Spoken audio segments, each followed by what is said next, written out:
നേരത്തെ എത്തുന്നത് ഒരു മോശം പ്രവണതയാണോ? ഈ ചോദ്യം കോതമംഗലത്തിന്റെ MLA-യോട് നാട്ടുകാർ ചോദിക്കാൻ തുടങ്ങിയിട്ട് കുറച്ചു നാളുകളായി. സമയത്തിന് എത്താമെങ്കിലും പരിപാടികൾക്ക് മനഃപൂർവ്വം വൈകി വരുന്നത് കോതമംഗലം MLA-യുടെ ഒരു ഹോബിയായി തുടങ്ങിയിട്ടുണ്ട്.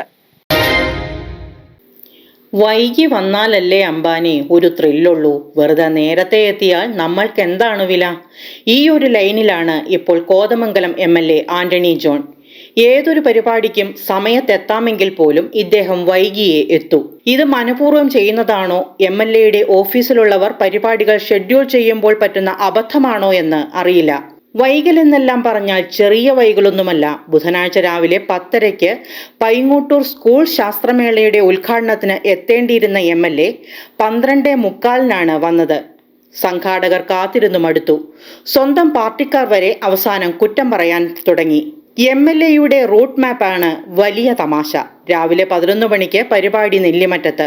അവിടെ നിന്ന് നേരെ പൈങ്ങോട്ടൂരിലേക്ക് എത്താൻ ചെറിയ ദൂരം മാത്രമേ ഉള്ളൂ. എന്നാൽ MLA പോയതാകട്ടെ നെല്ലിമറ്റത്തു നിന്നും നേരെ കോട്ടപ്പടിക്ക്. കോട്ടപ്പടിയിൽ നിന്ന് 12:45 പൈങ്ങോട്ടൂരിലേക്ക്. നേരിട്ട് മൂക്കിൽ പിടിക്കാൻ അവസരമുണ്ടായിട്ടും വളഞ്ഞ വഴിക്ക് പിടിക്കൂ എന്ന വാശിയിലാണോ, അതോ ആളുകൾ തനിക്ക് വേണ്ടി കുറച്ചു നേരം കാത്തു നിൽക്കട്ടെ എന്ന തോന്നലാണോ എന്നറിയില്ല.